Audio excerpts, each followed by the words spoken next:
नमस्कार, आप देख रहे हैं टुडे समाचार 24 और मैं हूं आपके साथ वैशाली। यह छल है, धोखा है। एनडीए में सीट शेयरिंग को लेकर उपेंद्र कुशवाहा की पोस्ट से बढ़ी हलचल। बिहार विधानसभा चुनाव 2025 की प्रक्रिया शुरू हो चुकी है और पहले चरण के नामांकन ने राजनीतिक हलचल को और तेज कर दिया है।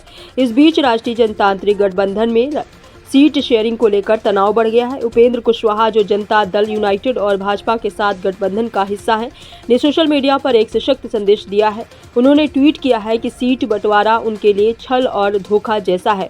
उनका यह बयान राजनीतिक गलियारों में चर्चा का केंद्र बन गया है और एनडीए में खींचतान की स्थिति पैदा कर दी है। उपेंद्र कुशवाहा ने ट्वीट में स्पष्ट किया है कि उन्हें एनडीए में सीटों का वितरण संतोषजनक नहीं मिला।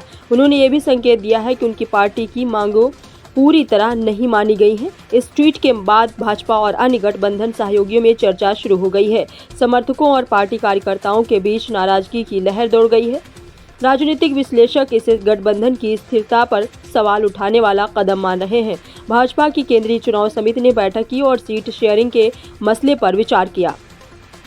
बैठक में उपेंद्र कुशवाहा की मांगों और अन्य सहयोगियों की स्थिति पर विस्तार से चर्चा हुई। सूत्रों के अनुसार जल्द ही प्रत्याशियों की अंतिम सूची जारी होने की संभावना है। इस बैठक का उद्देश्य गठबंधन में संतुलन बनाए रखना और किसी भी प्रकार के मतभेद को कम करना बताया जा रहा है।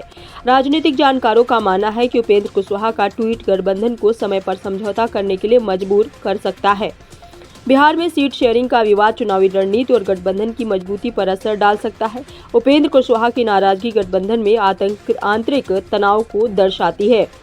बता दें, राजनीतिक विश्लेषकों का कहना है कि यदि सहयोगी दलों में मतभेद बढ़ते हैं तो यह विपक्ष के लिए अवसर भी पैदा कर सकता है।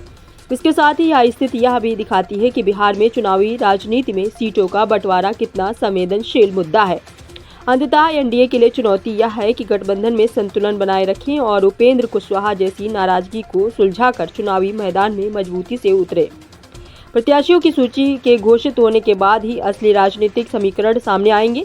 यह मामला ये भी दिखाता है कि बिहार की राजनीति में गठबंधन, सीट शेयरिंग और सहयोगी दलों की मांगे कितनी महत्वपूर्ण भूमिका निभाती हैं।